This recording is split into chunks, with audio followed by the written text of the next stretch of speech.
Welcome to the party. I'm not here right now, but I want you to listen very carefully. These guys are very funny, so pay attention. Enough talk. It's showtime.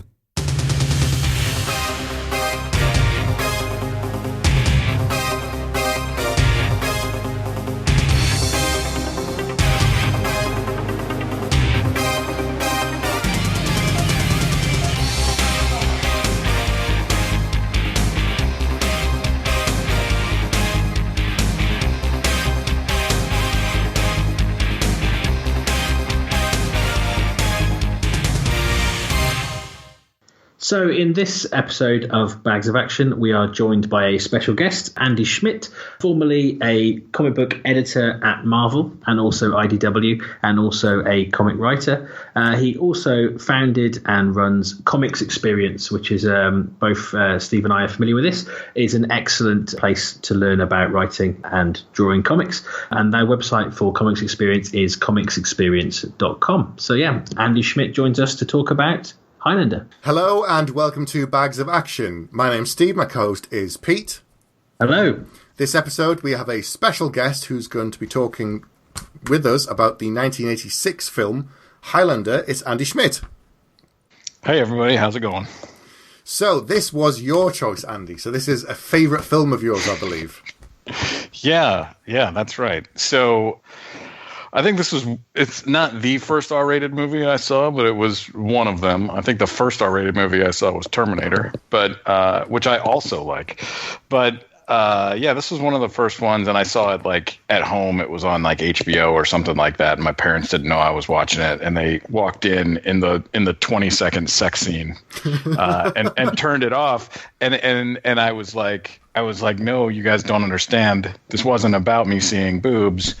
This was about immortals chopping each other's heads off to get the prize. Like, I have to know how this. That's so much better. I have to know how this turned out, and that did not convince them that when I was 10 years old or 11 years old or whatever, that I should be allowed to finish watching it. So then I went on a kung fu like quest to find out, because I also didn't see the beginning of it, so I didn't even know what it was called. So it took me a long time to find it and see the whole thing. But yeah, I have seen this movie more times than I care to count, and there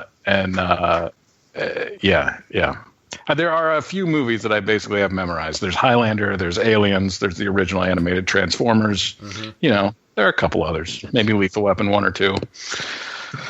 That kind impressive. Well, I need to make a confession about this film. Go on. Is that I saw the sequel first.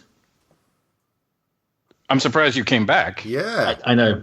So this is an important thing, because Highlander is. I mean, and you guys know my background in franchises and entertainment and stuff. So, like, this is not just the movie itself, which I do enjoy, but like studying Highlander as a media property is fascinating.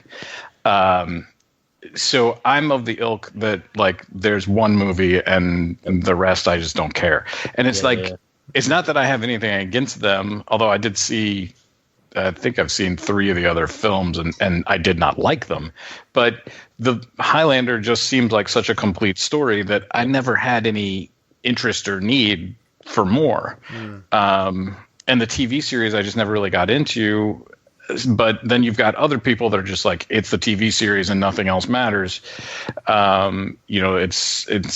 one of those things. But what's really, really fascinating is, I think I've seen Highlander 1, 2, 3, and 4, which 3 and 4 aren't called 3 and 4, but I just love that, like, Highlander 2 rewrites sort of the whole mythology of the first one.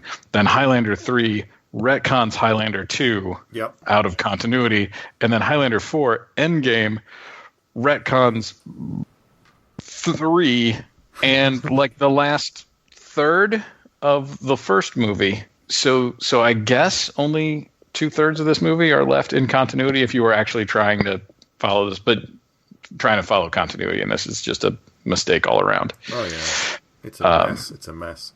But it's it's a massive mess. So I'm surprised that Pete came back. But I saw them in order, but I don't think I've actually seen the fourth one, Endgame.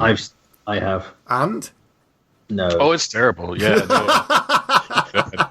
It's that bad. Wow. Yeah. Okay.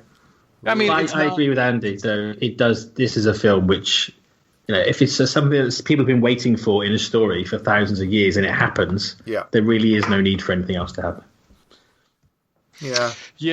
I mean, Endgame is as bad as 3, and I mean, probably not as bad as 2. And the thing that fascinates me about 2 is that it's the same director that did it. Like how do you make Highlander 1 and then make Highlander 2 and go, that was a good idea? Like, I don't get it. I don't know how that happened. But as I don't know Mr. Mulcahy, I probably will never get the chance to ask, and I don't care enough to try.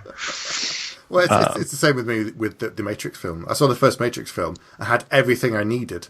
And then they said we're going to do 2 more. And I thought, why? And I watched them, and they gave me nothing. So for me, there's only one Matrix film, and that's all I need. And it's a perfect story. Yeah. It's one of those interesting things where it's just, I think people forget that they can pick and choose. Like, they don't have to. And it's sort of the whole idea of canon. Like, there's, this sort of debate. Like, I got pissed when Disney announced that they were throwing out all the extended universe stuff on Star Wars, and then I just realized, and then for a day I was grumpy, and then I was like, wait a second, why do I care what they say? Like, I'm the one that gets to choose what aspects of Star Wars I enjoy and read and whatever else. Like, yeah, okay, they can control what gets published through Random House or whatever, or Del Rey, I forget who it is now, but yeah, it just sort of, I just realized, wait a second, I'm actually in control of what I consume and pay attention to and enjoy. Like, it doesn't matter to me if they say this is or isn't canon. Like, that means nothing to me at this point. So yeah, but that's just how I approach this stuff. I have not always had this laid back approach to canon, and certainly I wonder where that comes from.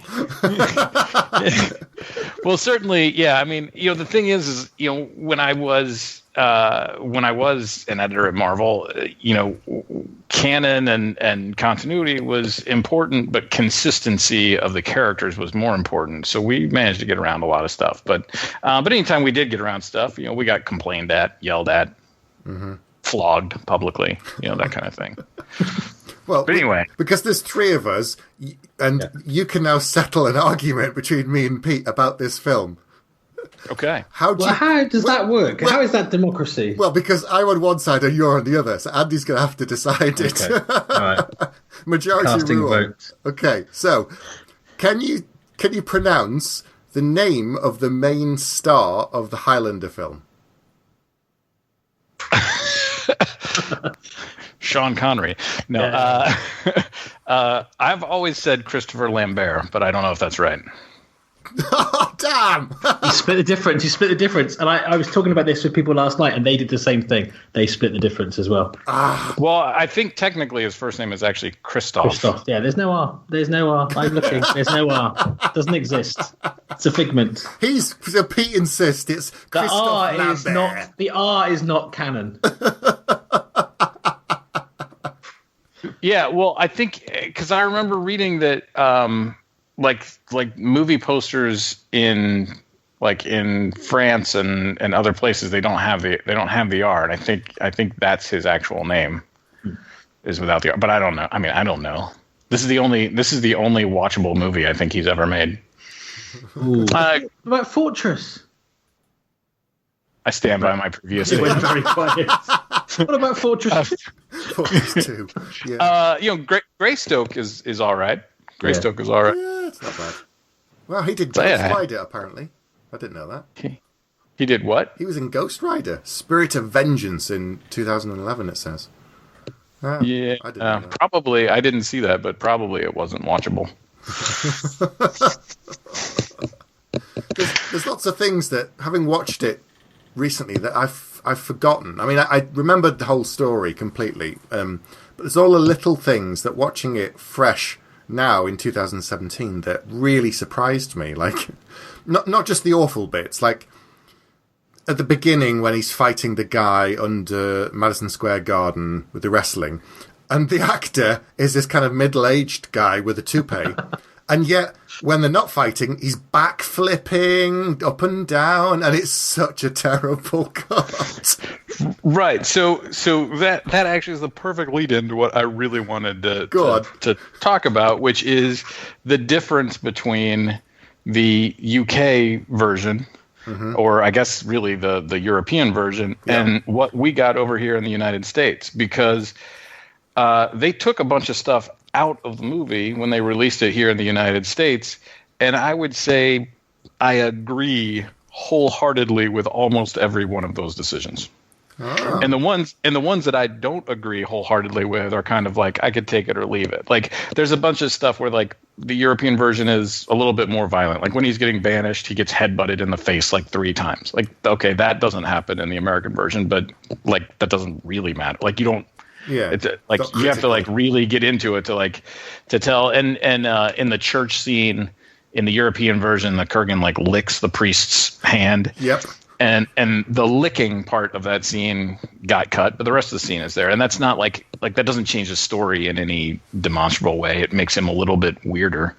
But the stuff that they cut that matters is just in that opening. There's more stuff in that wrestling scene in your version where they start they do flashbacks to Scotland for like no reason at that point, which telegraphs too much. It's much more interesting if that shows up later. And the fight with Facile. That's how you say his name, by the way. Yeah, Facile, the middle-aged guy who played one of the Sand People in the original Star Wars. There's some funny Star Wars connections to this movie, by the way. But anyway, all the backflipping stuff that was never in the U.S. release, and so it's all this it's all this little stuff that makes this movie really stupid that got cut out of the American release. So the American release is tonally much more consistent. Like it's a little darker, it's a little more grown up. And I mean, it was funny because I was watching this last night on my iPad, and I was right at the end scene where they're on top of the Silver Cup Studios and they're fighting in the water, right before they fall in. And my wife comes in and she starts watching it like right at this scene, which is like the perfect time to come in where I get to explain like, oh yeah, so they're immortals. And she's like, what's with the electricity? I was like, oh, well, that comes from the quickening. Like they give off their own electricity. So that's totally normal. Like that's totally justified in this movie. And she's like, right.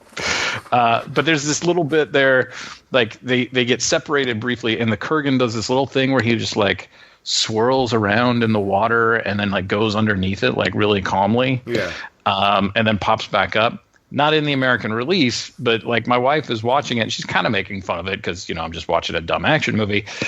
But then when that happens, she just audibly laughs out loud and just like makes fun of it. And it's those little things that just like completely take you out of like, what is that? What was that supposed to be? It was just dumb and it wouldn't work and it doesn't make any sense. And those are all these like little things that they cut, which makes the American release, I'm going to go on record here as being much better. Now there's one sort of, it's not an important scene, but there's one, scene that is pretty interesting that got cut, which is the flashback to World War II with little Rachel. Yeah. But the thing is that scene doesn't matter. Well, that scene doesn't matter. Does she not give it's a kind of magic without that scene though? Yeah, so he just in the American release when he tells her that Russell Nash dies tonight, he does tell her that it's a kind of magic. Which then it just feels like he's reading out the lyric sheet at that point. Well, the interesting thing about that scene is that the World War II scene was not in the original screenplay and wasn't shot. That was reshot after the fact, which is why it looks so different. Which is part of the reason why it should have been cut. Because Mulcahy shot it with his music video crew, And so it was just thrown together. But the whole reason that scene exists is to explain him saying, hey, it's a kind of magic. But again, the relationship with Rachel, I think, works a lot better if you don't know exactly how they, like, she's clearly very loyal. They clearly are very affectionate towards one another, but what exactly is that relationship? Was she a former lover? Was she not? Like, when you don't know exactly that she's basically kind of like a daughter to him, when you don't know that relationship is much more interesting. And the actress, I think, that plays Rachel, I think does a really nice job of sort of walking this line with it. Sheila Gish was her name, by the way. I don't know, because without that scene, if she was a former lover, it's a bit creepy for her to see him then going and seducing someone. She knows all his moves and watching him do it to someone else whilst she's still there, and yet she's been cast off because she's old. After what happened with Heather, I'd think that would be a bit freaky and a bit disturbing, whereas because you get the flashback, it's like, yeah, you're too old now. I had a wife, she got really old and she died on me, so I'm not doing that again. Now that you're in your 50s, you can sit there and watch me seduce this other woman and help me buy her a nice bottle of wine. And it's like, that's not really cool. Well, I mean, that's not how I would look at it, though. You know, with Heather, the woman that he loves, you know, and then she disappears, and he learns a pretty harsh lesson there, which was exactly the lesson that Ramirez was trying to teach him. And so it's very clear that he doesn't fall in love with people after that. And so what's interesting about Rachel, when you don't know exactly what the relationship is this is the only person on the planet that he has any feelings for, but he will refuse to love her. And so when you don't know what that relationship is exactly, it doesn't have to be creepy, it doesn't have to be former lover, but when you just don't know what it is, it makes it interesting because you wind up wondering, what is it about her? What is it about this relationship that's so special? And is he keeping his distance from her? Like, I do think it's pretty clear that they weren't lovers, even without that scene, which would be creepier if they were lovers after that scene. It would be Captain America creepy. Yeah, I think it's hard, isn't it? When I guess I've only ever seen it with that scene in it, and I do like the way that the two scenes link together. So I think it works better with, but I've never watched it without. So I shall sit on the fence a little bit. The creepiest thing in this film for me is the fact that he finds out what happened to Heather in the church and goes straight and has sex with the other woman while they play the theme music from his wife dying. Yeah. That's the bit that I found creepy, but never mind. Go on. No, you go ahead, Steve. I was going to say things that should be cut, though. Saying about silly things. So from what you said about the cuts, it sounds like the American version is a lot more tonally serious and things. And for me, the one bit that sticks out that really makes it just doesn't work. And the Kurgan, he's from the steppes. He's from the Russian steppes, so he's big and he's mean and he's scary. And then there's all the fun stuff that he does that shows you that he's a psychopath. And Rachel says killing everyone has driven him mad. So you think he's just lost his marbles. And yet there's the funny bit where he kidnaps the old woman in the car and calls her mother, which makes me laugh every single time. But the bit in the church doesn't work. When he says, I have something to say. I hate that bit. It makes me cringe. I just hate, I don't know. I hate that. What he's done to Heather as a plot point. It's an overused way to make men angry. It's women refrigerators, really. Yeah, and it's not. I don't think it's really needed because you guess it happened anyway, but you don't need him to be told. It doesn't make any difference to how he's going to cut his head off. Yeah, regardless. Yeah, I don't think that particular reveal to McLeod works. It's supposed to make the audience go, oh shit, it's on now. But it doesn't really work because every time I've watched that movie, I've always assumed that he knew what happened because, his friend was murdered there and the house was torn down. Yeah. I just always kind of assumed he got the whole story. And so I wind up hitting the wrong beat there. I'm like, wait, what? He didn't know? Well, that's weird. Like, how does that work? So that little reveal, I like the church scene as a whole, but I don't think that reveal there works. And not only does it fall into that trope, but it also falls into the trope of he then decides he's going to love Brenda, and I'm not really sure what she did specifically to earn that love.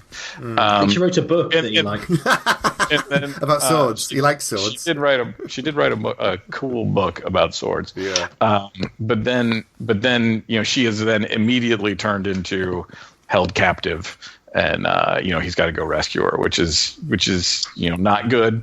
But in the 80s,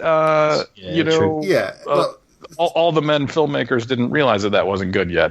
I think which is not fast, but I don't. I think if they were making that film now, there would be an effort to avoid, just making her the damsel in distress at the end. At least I hope there. I think as well, once it's down to just the two of them, and they've said about 40 times there can be only one. Yep. She doesn't even need to be kidnapped, she's not really. It doesn't seem like she's in that much peril. But also, did you notice, Steve? Because we've talked about one of Russell Mulcahy's other films before, Ricochet, which is a very similar ending. What, a fight with a fight in a warehouse? Fight, which is a fight up on top of it. It's on an antenna, right? Yeah. Of course, yeah. But just sticking on that point and the whole kind of captured woman thing.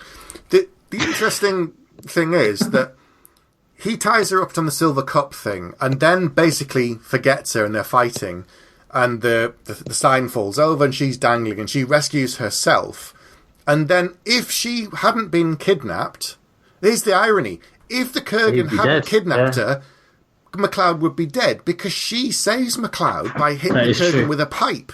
So it's that weird thing of, even though it's women in refrigerators to motivate him to go and do it, even though he's going to have to do it anyway, because there's going to be only one, if she hadn't been there, the Kurgan would have won.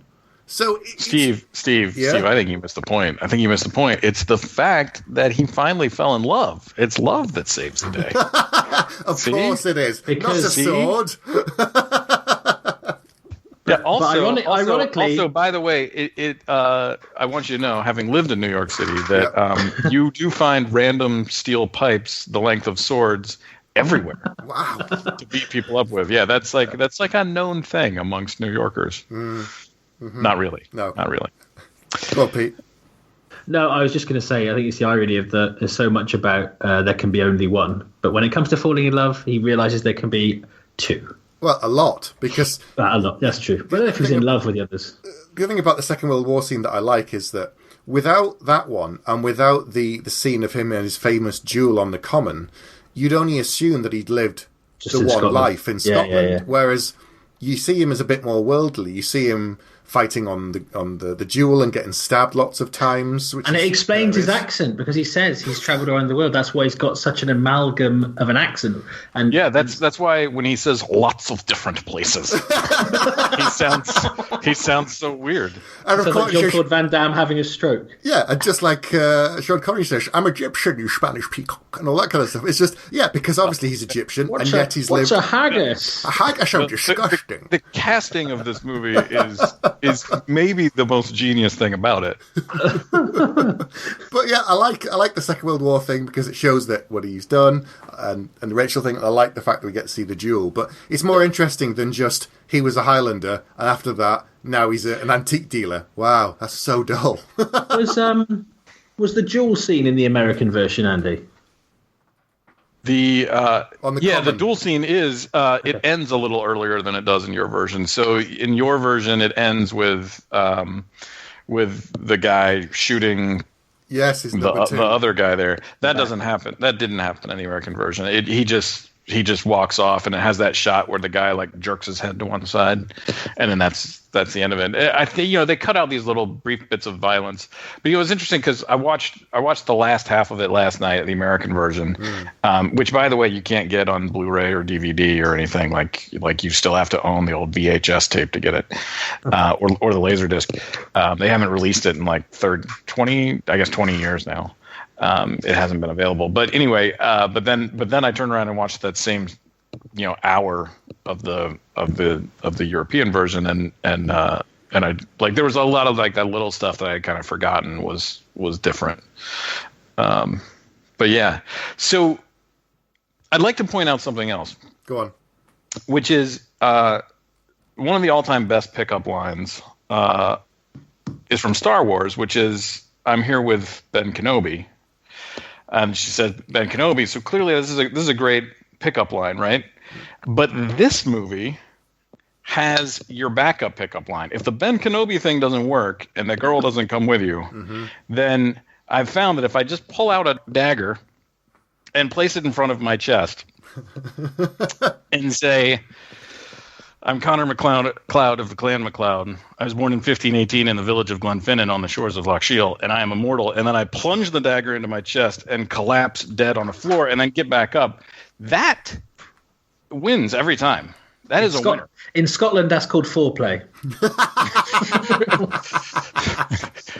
But that is one that scene I always find like, and you know, you kind of have to hand this to Roxanne Hart, because the idea that you read that script and you're like, okay, so that happens, and then I fall to my knees with him because like he's falling dead. So like, okay, I drop down because like maybe I'm gonna try and catch him, see if he's okay. And then he's bleeding out of his gut, drops a dagger on the floor, and then I kiss him. Like, the idea that somehow produces this love/sexual response is pretty bizarre and weird to me. So I'm pretty sure there's some, for however long they're together, there is some kinky shit going on. We already know that the Kurgans are weirdo, because when Candy comes in to see him, and then later on, the guy said, Candy said you like some weird stuff. I was like, what are these immortals up to? It kind of boggles the mind. I think it's when she walks in, she goes, I'm Candy, and he just goes, of course you are. It's like, oh dear. Yeah. Were we supposed to think he ate her? I don't like know. He's a cannibal? I think there's a body somewhere in that motel in the wall, you know, and when they come to knock it down and turn it into some high-rise bunch of flats, they'll find Candy's skeleton with, I don't know, God knows what done to her. Sorry, I was going to say is that, because we just mentioned a minute ago about, you know, how they end up kind of getting together. But a similar scene for me in terms of its incredulousness, that's not a word. That's the word I can't say. Was the computer guy with his green text. And I love that. Why doesn't he say, these people all have very similar handwriting? He goes, do you know what you're dealing with? You're dealing with someone who's immortal or a time traveller. Just with that, and he doesn't even bat an eyelid. Well, okay. So first of all, it's because it's a movie, and so we want to see that the handwriting goes up. But that's just you know, me being a media guy. But my favorite part about that is that the computer can instantly grab like multiple versions of letters and pull them down. But when it comes and squashes the name Russell Nash together, but when it actually tries to then locate the other Russell Nash on the screen, it gets really confused. It like goes up and like misses it and goes too far, then it goes too far to the left, back this way, wait, and then it drops down into place. That to me is the world's dumbest computer. I mean, the technology in this film is fantastic. There's a line printer when she's printing out the composition of the metal, and the computers are enormous, and the keyboards are giant. And I don't think they've even got mice at this point on computers. I think it's just keyboard. It's so archaic, and yet it's not that long ago, relatively. Yeah, I mean, I remember not that long ago I was watching the first Pierce Brosnan James Bond movie. GoldenEye, and like he walks into the high tech, you know, place, whatever. There are like 12 of them in that movie, but he walks into like one of them, and they've got these monitors that are like 2 feet deep, and I'm like, well, that doesn't look very high tech at all.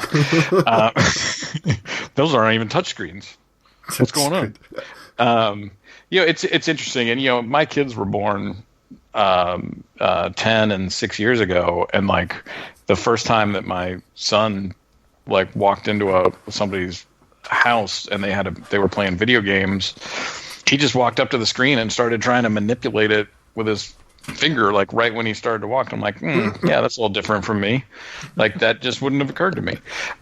But I mean, we launched into some of the ridiculousness of this film, and there's certainly plenty. But I do think it's worth pointing out in defense of the movie is that there is some underlying, and I think parts of the execution. One of the point I was trying to get to with kind of handing it to Roxanne Hart for that strange transition from dead guy to lover is that she actually sells that.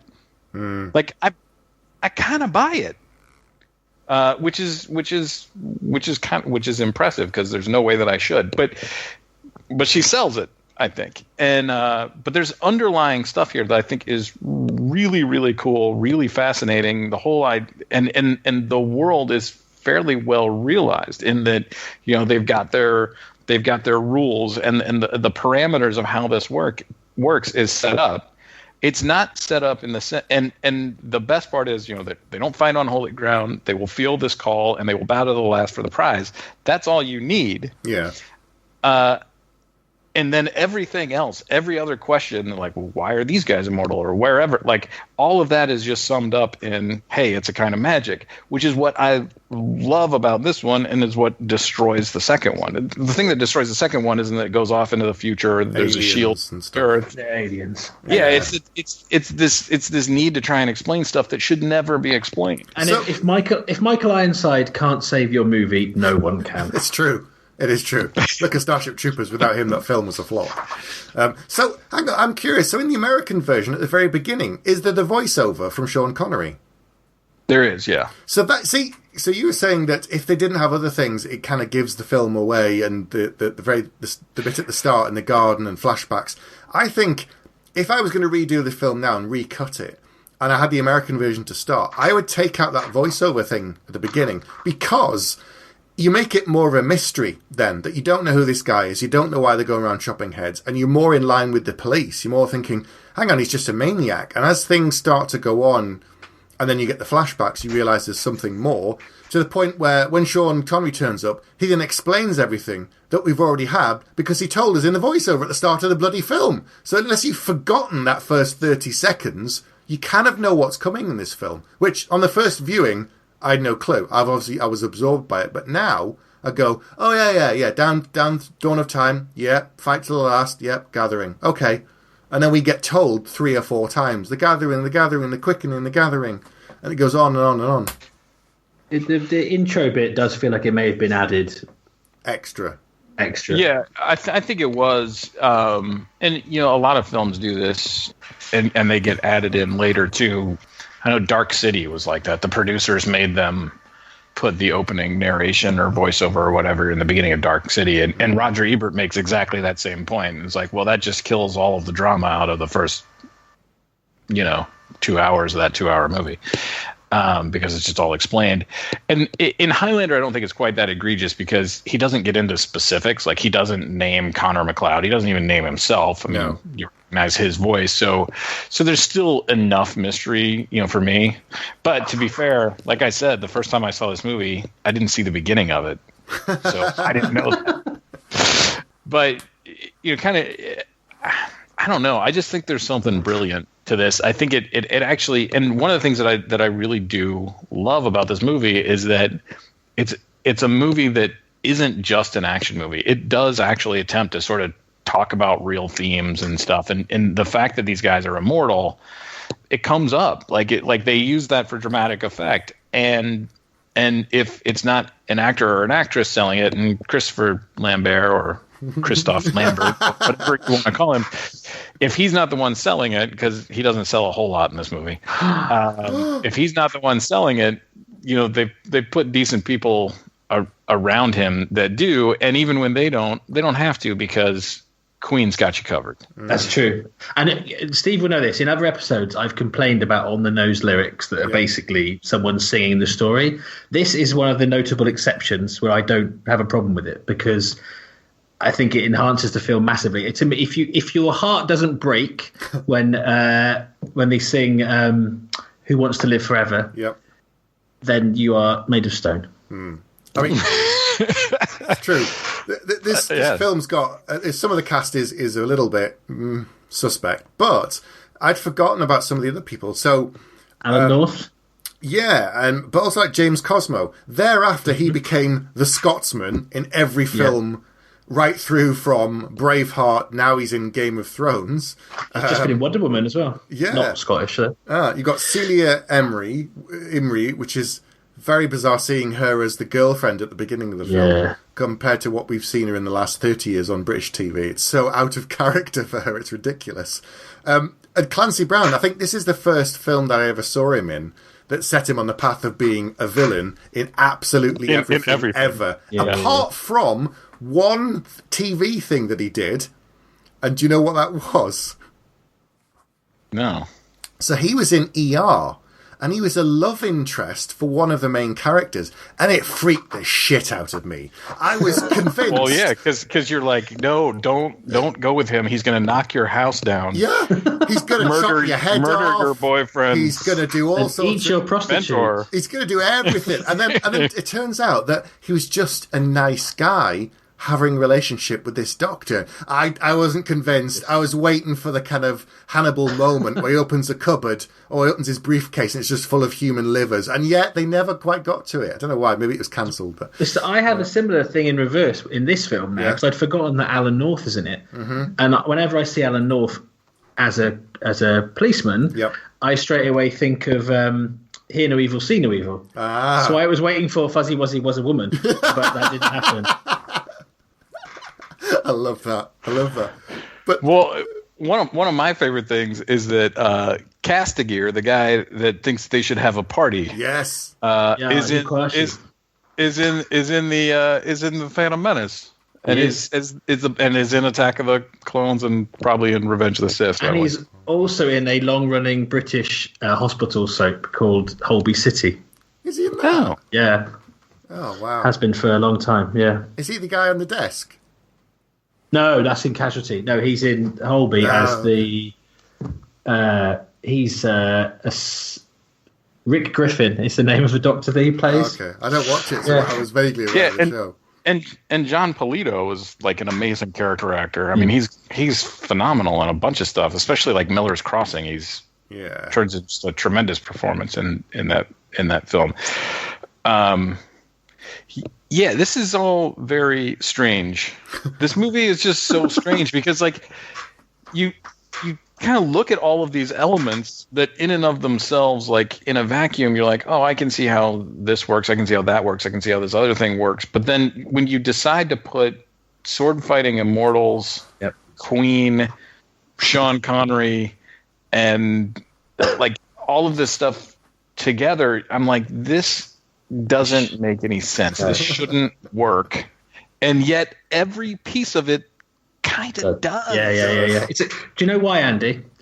It's a kind of magic. That's why. Wow, nailed it. You nailed that. Drops mic goes. Just end the episode right there. But I know what you mean. When I rewatched it, because quite often these things, you think, oh yeah, I can understand where the decision-making process was, or I can imagine where I would have come up with this idea, or I'd have done this thing. This is a film I was like, I have no idea. I can't imagine how all these elements were ever kind of thought of. Yeah, and if you look at Mulcahy's other films, he clearly made them under the same I don't make clear decisions sort of and they don't work. Like, none of these movies work. Ricochet probably comes the closest, but even it isn't all that great. And yet, for some reason, the melting pot of things that don't fit together work really well here. Yeah, they do. I agree. It's totally random that, as you say, just this very, very, very different elements that this shouldn't work. So I hadn't watched this film for quite a long time, and as we've talked about on the podcast many times, we come back to some of the older action films, and some of them hold up and some of them don't, and you cringe at bits, and some things are so bad they're good, and then other things hold up. Now, some of the CGI on this is obviously wonky towards the end, and it does look very dated. I don't even think it's CGI. I agree. Well, whatever it's hand animation. Yeah, it's very, very poor, and the computers and all this kind of stuff doesn't age. But despite all these random elements and despite the unusual casting, especially of the lead and Sean Connery, it does work and it still holds up. I was never bored watching this film, and it's got a runtime of nearly 2 hours. It did not feel like it. I mean, all the time now, I listen to a film critic and he says, modern films are too long, blah, blah, blah. I should cut half an hour, all of them, blah, blah. I never felt that with this. I never thought, you could cut half an hour and it would be better. I think it's actually got more charming with age. In some ways it has. I mean, it's interesting because I've really enjoyed this movie from the time that I was about 12 years old, and now I'm 40. And there's never been a point in my life where I didn't like this movie. I've liked it for different reasons, probably. Like when I'm younger, like the sword fighting and the quickening and all that sort of stuff was super cool. And that stuff's still fine. But now I'm, as an adult, there's still stuff in this movie for me. Like there's the, I'm more interested in kind of his relationships with the people that are around him and how he evolved and how he sort of came to be this guy with an accent that doesn't fit anywhere. And I love that they just cover that early in the movie. Clearly, I mean, when I was reading up on the movie, they didn't know when they cast him that he didn't speak English, which is, again, one of those things you look at and you're like, how did that decision happen? That makes no sense. I can't see how you got there. And yet it works, because in that interrogation scene, one of the first times he's talking and you're like, what's up with this dude's accent? You talk funny, Nash. Right. They cover it. And that's all they had to do. If they had gone and launched into some longer explanation about where he's traveled and all that sort of stuff, it wouldn't work. If he just says lots of different places, you're just like, there. Suck it, guy. It was. We were talking about this in the pub last night, and as first say, because apparently there is a remake in the works, or there has been for quite some time, and they're saying it will probably be cast now with a Scottish lead if they keep the same basic story, possibly an Egyptian actor or not in the Ramirez role, but it actually won't be as good. It must, by doing things properly in a way, or more authentically, probably won't work as well, because in a way some of those kind of lopsided decisions are part of what makes this film so different. What they'll do is they'll put someone who's either English or Scottish or Irish. They'll put Michael Fassbender in the main role. They'll put someone like Oded Fehr and go, he's not Egyptian, but he's close enough. It's like Alan Vosloo in The Mummy. He's not Egyptian. It'll do. He looks kind of from there, and that's all they'll do. That's because they'll go, he can do an English accent, and he looks like he's not from around here. Yeah, brilliant. Go with that. Okay, but am I the only one of the three of us that has zero interest in the Highlander remake? No, I definitely don't want to see it. No. I as a rule, it's Point Break, Roadhouse. This is one of the other ones that more than happy for. Although Roadhouse apparently that's been canned. Good. I was going to say, I didn't even know that they were making a remake of that one. With Ronda Rousey as a female version. Mm-hmm. Huh. We said if they were going to do it as a continuation with a nod and say she was his daughter. Otherwise, just don't piss on the original. Although I've seen the sequel, which is where it's his nephew, and I would say do not watch that film. I will not. But so... But the reason I have no interest in a remake. I'm not saying that they can't or shouldn't make it. I don't care if they make one, because again I go back to I'm just going to choose not to see it, and I chose not to watch most of the other stuff or not to care after I did. Yeah, I mean this movie to me it's still so good. It doesn't need a remake. I felt that way when the Lethal Weapon TV show came on. Lethal Weapon 1 and 2 are just still great. Yes. I don't need to do that, and they're probably the only two movies. Well, now I can watch The Road Warrior. The two of those and The Road Warrior I can watch. They're the only Mel Gibson movies I can watch without being taken out of it because of all the baggage that comes with him now. But and I still get taken out of them a little. But yeah, I don't know. In general, I'm against 99.9% of them. It has to be something spectacular. It has to be something different. Like when they said they were going to remake, it's not a film, but when they were going to remake Battlestar Galactica, I thought, no, don't do it. The original wasn't absolutely brilliant, but it was good. And then when they're doing a remake, I thought this is going to be an absolute car crash. And I was proven wrong. I love the new Battlestar Galactica, but it's the exception to the rule. For every one of them, you get. Let's see.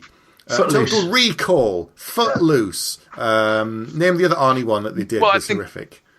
Well, I think the thing is that I think that's true of just movies that they put out in general. Like most movies that get put out are crap. Mm-hmm. So most remakes are going to be crap because they're movies. And I'm not even saying that they can't do a good remake of this. Like you could. But I don't know. I guess it probably just has more to do with my age and the fact that I saw this as a kid and I've liked it for so long that it's just like. But this is one of those things where like, if you tell me that they're going to make more Mad Max movies, and I'm like, yeah, let's do it. There's more to that world I want to explore. Yeah. There's really nothing more I want to explore. I don't have any questions coming out of this that I feel like I want to explore deeper. And in fact, there are ones that I specifically don't want to explore more deeply. A lot of horror films kind of go into this. Like, I loved the original Candyman, but then Candyman 2 tried to explain the origin of the Candyman and show you all this stuff, and I was like, wow, he's a lot less interesting than I thought he was when I didn't know what had happened. I've got two words for you. Darth Vader. Yeah. Yeah. It's like, why? Now, whenever I picture Vader, I don't picture him as the most menacing, terrifying, dark lord of the Empire. I picture him as a whiny boy crying about his mother. Boo-hoo. Well, yeah. I mean that's just so poorly executed. And I was so ecstatic when they announced that. I'm blanking on his name now. The guy that was going to write Episode 7, but then wound up not. He's in the credits, but gosh, what's his name? They wrote Toy Story 3. Anyway, I'm blanking on his name. Okay. But I was excited when he was going to write it because when I saw Toy Story 3, not only did I love that movie, and it's really the only Toy Story movie that I really like. Ditto. No, same. I came out of that movie and I thought, oh, that like 3-minute sequence where they explained Lotso Huggenbear's like origin and why he's so mean was what Darth Vader's origin should have been. That if you watch that and you think, is there a Darth Vader version of this that was 3 minutes long that would have worked? The answer is yes. That you can just erase those 3 prequels and like slot in Lotso's origin story, and it's much more effective. It's much more emotional. It has so much more resonance, and it would explain everything about Darth Vader in 3 minutes, and it would have saved all that pain that those movies have caused. Mm. But now I live in a world where there's only one Star Wars prequel, and it's called Rogue One. This is true, although there's soon going to be a slightly damaged version of Han Solo prequel film. Oh, with Ron Howard. Yes, Ron is now directing. Oh, has that been confirmed? I knew he was. Yeah, Hollywood Reporter. Yeah, confirmed today. But they're saying that he's only got like 3 weeks left of shooting to do, so it's not quite as severe as the JLA thing with Joss Whedon jumping on, but it's kind of they're nearly done. So they get someone who's steady and reliable and won't rock the boat and can settle things down, and Ron's going to come in and finish up by the sounds of it. So yeah, but they did the same thing with Rogue One. Garth Edwards is that right? Yeah, Garth Edwards. Yeah. I mean, he was completely sidelined, and Tony Gilroy and the second unit director like basically reshot the whole thing. They brought in a new editor, and I mean they rewrote and rescripted that and reshot like that. I don't know how much, but it was apparently, from what I understand, it was a lot. And it turned out all right. Yeah. I liked Rogue One quite a bit. Me too. Me three. Anyway, coming back to Highlander, I want to talk about some of the comedy things that made me laugh this time around. I'd forgotten. Right. So there's the bit with the street seller who's got the newspaper and he's talking to the cops and he says to them, "What does incompetent mean?" And the cops are having the conversation, just ignoring him. "What does baffled mean?" Yeah, I like that guy too. But you know what was funny? Because I told you I watched the last half of this movie twice last night. So the first time I watched it, and that scene's in there, and I'm like, oh yeah, it's a scene with incompetent and baffled mean. And then the second time I watched it, I realized that scene doesn't serve any purpose. Because the only thing the cop says in that scene is that the mayor called him in the middle of the night and he doesn't answer his phone anymore. It has nothing to do with anything. They're not seemingly they're not talking about the case. There's no information that we get other than the cops, according to the newspaper, are both incompetent and baffled. And that's it. That's all that scene is. And yet, I wouldn't take that scene out either. No.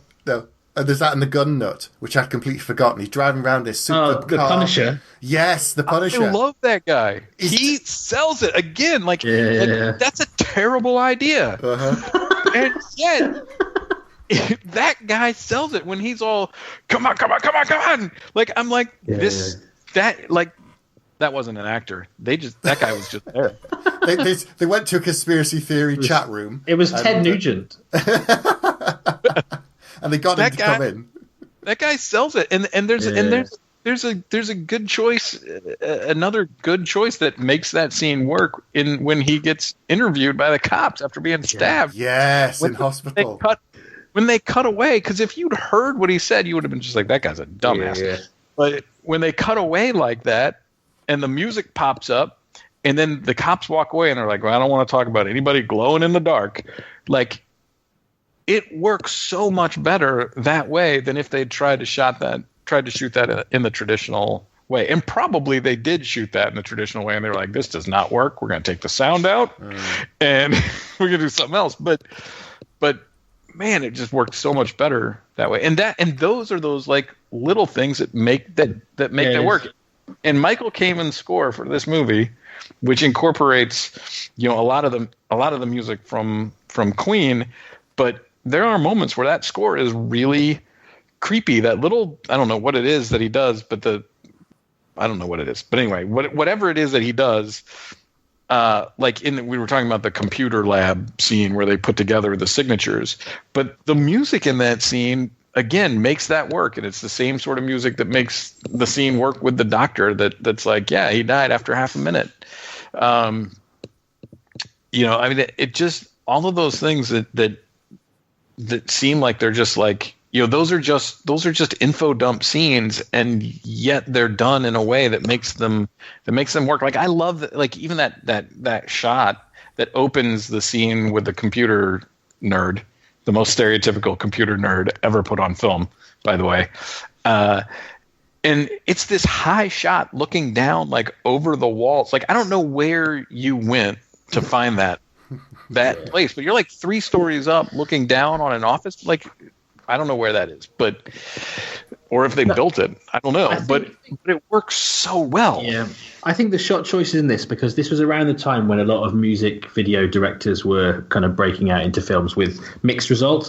And I think it became almost like how they used to say comic book movie before there were lots of comic book movies. They used to say, like, oh, it's a music video. It feels like a music video was like a real insult of kind of style over substance. But it's the music video bits of this film that make it. I absolutely adore the transitions in this film. The way they go. Transitions are brilliant. Yeah, the fish in the tank that then becomes the water. Every single one is different, and it's just. But yeah, the shot choices, they're not what most directors would do, which I think is one of the things that makes it so interesting to watch. One of the scenes from a shot choice and an editing standpoint that I think is really, really interesting is when and this includes sound editing, is the scene after the Kurgan goes into Brenda's apartment and snags her. The car scene is kind of brilliant in a way. I mean, some of those shots where like you only see like her eye and like and her part of her forehead and the rest is cropped out. It's so awkward and disjoining, and the lighting in it, and when she's screaming and yet you're seeing him, and so it's her scream when he's doing that. Like a lot of the stuff going on there, and then when he kills the 2 pedestrians and there's that weird like strobe effect. Yes. Like, who thinks of that shouldn't work totally does. Like, and that's what I feel like this whole movie is. Who thinks of this shouldn't work totally does. But even another car scene actually at the start when he races out of the car park in his convertible. Yeah. The shot choice there is just it's quite ahead of its time. The way it kind of tracks him round. I don't think I'd appreciate it until rewatching it now, quite how bold the stylistic choices are, but not in a way that It doesn't feel thrown together. They feel like they're all decisions that are made for a reason. There's a weird, and yet I can't figure out what those reasons were. No, that's also true. There's a weird, almost accidentally comedic bit with that kind of thing where he's got Brenda in the car and he's kidnapped her and he's playing chicken. And he's, there's all the funny bits where he's driving with no hands and looking at her. And he obviously doesn't care because he'll just get up and she'll die. But towards the end of it, once the Queen music gets pumped up and they start playing New York, New York, it looks like a moment where it's almost like he's a local taking her on a tour guide of New York because he's pointing out the window at something. Like he's going, hey, look, there's the Silver Cup Studios. Let's go over there. And it just, if you weren't paying attention, be like, wait, is he taking on a driving tour of New York? Is that what he's doing? And I always misstep every time because every time I watch it, the same thing happens. I'm like, oh, it's a bit annoying because they're playing a different piece of music and he's singing that, and it's really annoying. And hang on, Freddie Mercury's now singing a duet with him. Yep. And it's beautiful how that comes together. Also, who thinks of that? Shouldn't work. Totally does. So what is Silver Cup Studios? Because I don't really know. Was it a big like film studio? No, actually, I used to go past Silver Cup Studios every day when I lived in Queens. It was originally a bread maker or something like that, right. and then they went out of business, and then it was bought as a production house. So like it was just like a studio space that you could rent in New York and produce your stuff. So I don't know if that's still what it is, but that's what it was for a number of years. But yeah, it's just this giant Silver Cup sign that nobody really knows what it's about or what it's for. And then they tore it down in the movie. I think it's still there. Life. I think according to this, they are still up and running as a facility. I just imagine they maybe, because his decisions are so kind of left to centre, they maybe took him there and said, oh, we could film here. He went, yeah, we could, but with it playing itself. Actually. Yeah, and I mean, I don't know. You said sort of. I'm thinking of the ending now, and you said that they said there can be only one so many times that that didn't seem to have an impact. But again, like I can see the director at the end of that movie going, you know what, we've said there can be only one a couple of times. Like, how do we make it important this time? Like at the very end, and he solves it with that tracking shot and that sort of like echo or reverb effect in his voice that they throw onto it that just makes it again work. It just works. Shouldn't like I read that script. I'm like, yeah, we've said this enough times. This can't be like the big thing. What doesn't work is the ha ha ha. What kept you? That doesn't work. Yeah. I want to talk about the prize because there's a bit early on when Ramirez is training McLeod, and so we know that Ramirez has lived for like thousands of years, whereas McLeod's only about 400 years old. And he says to him when he's training him that if he got the prize, it would, damn humanity would all be destroyed. And then at the end, he obviously gets the prize. And I originally remembered incorrectly that it just made him mortal. And I'd forgotten all of the other stuff that came with it. Because she says, Brenda says to him, world peace. Well, kind of. But she says, well, what is the prize? And he tries to describe it. And I'd forgotten that he says, I can hear things. I can feel what people are thinking in other parts of the world. I can try and help them and bring them together. And he suddenly realised, in another universe where the Kurgan won, he becomes Lex Luthor, which makes sense given that Clancy Brown was Lex Luthor in the animated DC stuff. But I think the more you talk about it, it makes the ending almost biblical, but you've also got the scene of him almost on a crucifix when he's banished. Yes, a Christ-like figure when you put him in the stocks. Yeah. And hey, that banishing scene. Yeah, that's another scene that really works much better than it should. Like the with him, not because it is harsh, obviously what they're doing to him, but what is his friend? Which one is it? It's Angus. Angus who protects him. Yeah, who protects him? Who stops the stoning? And then just, says, can you walk out of here? And there's that little moment where he says, yeah, I'll bloody well walk out of here. And that's kind of funny. And then it becomes more earnest because like the weight of this actually falls on them. And he says, I won't forget you. And instead of Angus saying something, there's just this like it's this close-up shot it's a well constructed shot, and he just sort of nods, and you just know these guys are never going to see each other again. And this was the last like nice thing that he could do for his friend or his cousin or whatever they are.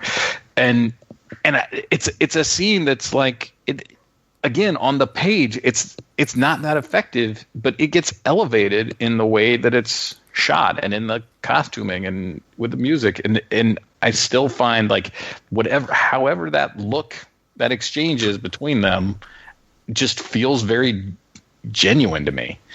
And there are enough of those moments in this movie that backburner some of the stuff that's silly and over the top and ridiculous. Now, again, going back to the American version, the most over the top and ridiculous stuff got cut out of the American version. I think that if I had seen the European version, I don't think I would have become a big fan of this movie. Interesting. Like I think it's that, because just enough of that stuff got cut that it changes the tone of this movie, and it's much more consistent throughout that it is an action fantasy, sometimes drama that doesn't always hold together real well. So Pete, what are some of your favorite moments then from this? Gosh, I think we've probably covered most of them. We haven't talked much about the sword fighting, which is very good. But yeah, do you know what? I think we've covered all the things that I really like. So the transitions are a big thing for me, but yeah, the emotional impact of Heather dying is a big one. Yeah. And again, I think watching it when you're older, all the kind of stuff about mortality and how important it is to be mortal almost is actually hits you much harder, like you say, than the kind of flashier bits would have done when I saw this the first time. But it's very, say, for me now, it was very weird at the time, having seen the second one in the cinema and thought that was a bit shit. And then the person I was with explaining to me what they'd changed very, very angrily. And I was like, well, why would you do that? And then I literally the next day bought the VHS of this and went, that was a brilliant film. I need to somehow scrub the sequel out of my mind because, yeah, the retcon thing doesn't make any sense. There we are. Yeah, which I've done. I mean, I saw that in the movie theater. I was very excited when it was coming out, and then it made me realize that I didn't need a sequel. But you mentioned Heather's death, which I think is a really good scene. You know, the Who Wants to Live Forever, but the actual death scene again.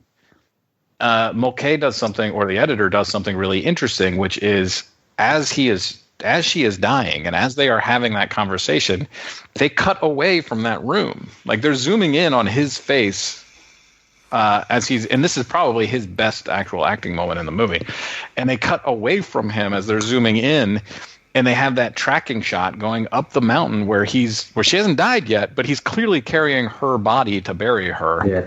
Up this mountain, and then they cut back to the last line of dialogue, and then she slumps over, and it so works, but it's weird. Like that shot should come after because she hasn't died yet, but it works so well that I don't know. Like there are these decisions where I'm like, I don't know why you make that decision, but it was the right call. But it's weird. It's like, this is seen as quite a kind of schlocky kind of film, I guess. But that's the kind of thing that someone like Soderbergh would do. To take a scene like that and make it non-linear. And it's like, and it's also a beautiful moment, I think, when it ends on the sword that he's used as a headstone. Which, because at the very beginning of the film, it always baffled me originally. Like, why has he got a katana if he's Scottish? And then obviously he explains it with Ramirez and everything else, but you never see him with the MacLeod sword again, and that's why. And then you get to it. I like that they actually dovetail these things. It's like if you show, they show something at the beginning, and then they go back and explain it, and everything hangs together really well. Right. I just like the bits. Yeah, and it's not explained. That's what I like about it. It very naturally occurs, and it makes perfect sense in the context of her dying. But when you think about it, you're like, oh yeah, well, that's why he doesn't have his sword. But so it's not put in there to explain it. That's a key, and that's kind of why I don't care for if the Rachel Nazi scene is in the movie or not. Like it's fine either way, but I kind of prefer it not because it sort of brings the movie to a stop for me. But I think as well, what you just said about him putting the sword being in the ground, we don't see it put in the ground. In a way, he's almost, that's the end of that chapter of his life. And you assume he's left Scotland and never gone back until the end of the film, which makes it much more symbolic that he can love again and go back to the place that he couldn't return to. Oh, and that's an interesting difference between the American and the European version too. Is at the very end, and after he gets the prize and he's like about to go to sleep on the wet concrete there, and Brenda comes over to him. In your version, there's no dialogue there, I don't think. And in the American version, he says he wants to go home. No, he doesn't say that. No, he just. What do you mean when he's got the quickening? You mean? I mean the gift. Yeah. He gets the prize and then he drops to the ground and she comes over and she kind of holds him like kind of in her lap a little bit, right, for a second. Yeah. Yeah. In your version, there's no dialogue there. She just kind of holds him and then it cuts and they're like traveling through the Highlands. In the American version, he says to her like he's like barely conscious or whatever, but he says, "I'd like to go home." Ah, okay, that makes sense. And it works either way. I mean, I'm not saying that this is not one of those things where I feel like the American version is definitely better, but it works either way. But I do think it's interesting that one version has it and one version doesn't, and I don't know why. It's not like it's poorly delivered. You know, it's just as poorly delivered as everything else he says. I think on that shocking note, it's time to do some scores. I think so too. Son of a bitch. Enough with the yakety yak. What is your score? So explain to me the scores, because I feel like... You can only have a score of between 1 and 5 bags, 5 being the maximum, and there are no half bags. No half bags. No. So, but this isn't like a. But the bags. Let me make sure I understand this, because the bags of action. It's not like. This is not like a Roger Ebert review, right? This is not like this movie is expertly made and is very effective. It's like the bag of action is like, it's like, how much do you love this movie or enjoy it, right? For you, as a film, as a whole, with everything that's wrong and everything that's right about it, how good is it for you? I got it. Okay. So who goes first? Okay, as our guest, you can go first, because you brought the film to us.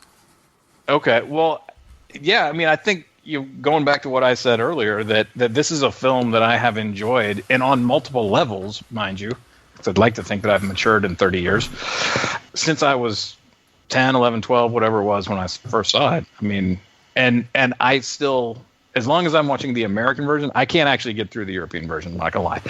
But as long as I'm watching the American version, like, I can just sit down and watch. I've always been able to sit down and watch this movie, overlook whatever flaws. I'm not unaware of them, but they don't matter because they're so overshadowed by all the things that do work, especially the ones that shouldn't. The transitions are awesome. Like, all of it works, and it's a fairly tight movie, and it works dramatically and as an action movie. So I honestly have to say it's one of my favorite movies ever. So it's a full 5 bags of action for me. Wow. Okay. Pete? Hello. It's very rare to watch a film that you've seen multiple times and still not quite be able to work out where the seed of the idea came from, or lots of the decisions. And I think when I was younger, I probably thought of that as a weakness. But the more we talked about it and the more having rewatched it, I think that the disparate nature of all these things is actually a really big strength, because there isn't really another film like it. The soundtrack is great, and it's for all the right reasons. I love the fact that it's a film with its own lore, but it doesn't. There is exposition in there, but it's not in a way that doesn't work within itself. It feels natural. We've hardly talked actually about the relationship between Ramirez and McLeod, which I think is a really strong. I've never seen Sean Connery look quite so happy when he's in a film. Really, he just beams through the whole of it. Yeah. And you do, but I love as a lot of good action movies, there's a mentor-mentee and the training scenes, which is always good. And those scenes are really strong. And I think you do buy that relationship. And they do that really quickly. Because actually, Sean Connery has very little screen time when you lay it out in a line, but is a really impactful kind of character. So, yeah, overall, I think some of the flaws still hold it back for me, but maybe it's because I haven't seen the American version. So with that in mind, I'm going to give it a very, very solid 4 bags. Okay. Just on a slight aside on Sean Connery. Now, I remember fairly recently, he was in an interview I saw on YouTube from many years ago. Now, imagine he was going to be in The Matrix, remember? And I think he was going to play the Oracle character. But no, he was going to play the I forget what the guys. He was going to be in the second and third ones, I think. I thought he was going to be in the first one as the Oracle, because I know the reason they changed the character is because the actress originally died. But I know that he said he got a script, he read it, he couldn't make any sense of it, and he said no. I wonder now, when he got Highlander, did he kind of look at it and go, "What the hell?" And they kind of sat down and explained it to him. And then he went with it, because he's, as you said, Pete, he's laughing, he's smiling, and you buy his relationship because it's just about him and a guy. All the other kind of fancy stuff and the immortals and all that quickening stuff, he talks the talk. But it's like Sir Alec Guinness. He says, "Oh God, the dialogue they give me is terrible. I hate it." And you can now, if you go back and watch those films, you can see him talking through, the terrible dialogue and thinking, "I'll get through this, and I'll get my paycheck, and I'll go home." But I buy Sean Connery in this. I believe that he's having fun. Yeah, I agree with you. And we didn't talk about that relationship at all, but the relationship between them, I think, really does work and shouldn't. But again, it does. It just does. Yeah. Anyway, so my score, given everything we've talked about, all of the weird elements, all of the kind of comedy and the missteps, it's been many years since I watched it. It came out nearly, 30 years ago now? Getting on for that. 31 years ago. Yeah, I didn't think I was going to enjoy it as much. I thought I'd be bored. I thought the film would drag, and it really didn't. Every scene is important. The pace is there. There's little moments that you could cut out. There's some silly moments that I would take out just for timing, but it didn't drag for me. And I was surprised how much I enjoyed it compared to what I thought I was going to. I'm going to give it 4 bags simply because I think there are other films that are more powerful for me. This has a lot of memories for me. It takes me back in time. And there's other things I now pick up rewatching it now that I've just turned 40 as well. It's like Batman 66. I was talking to Scott about this last night. And we said when he first saw it as a child, you just thought it was ridiculous.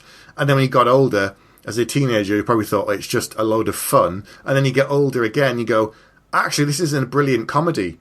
I understand it's a complete pastiche. And this film has definitely changed with time for me. Now, I'm also looking at it and thinking about mortality and thinking of buying a big sword. But it's just a really solid film that I could give to a 20-year-old now and go, watch this. You might want to see it remade. You might think it's a bit hokey, but it's still a really good film. And I think they would enjoy it. Yeah, and I'm going to go ahead and just tell you that if you guys hadn't been saddled with the European version, you'd have given it 5 bags of action as well. Maybe, but they still need to cut out that awful bit in the church, and then it might creep towards 5. I will say, though, that you won on Blade Runner, because the international cut of Blade Runner is way better than the American release was. I don't know, because they put stuff in that could be completely destroyed by the new film, which I'm there again. I don't think we need a new one. I don't know why they're doing it.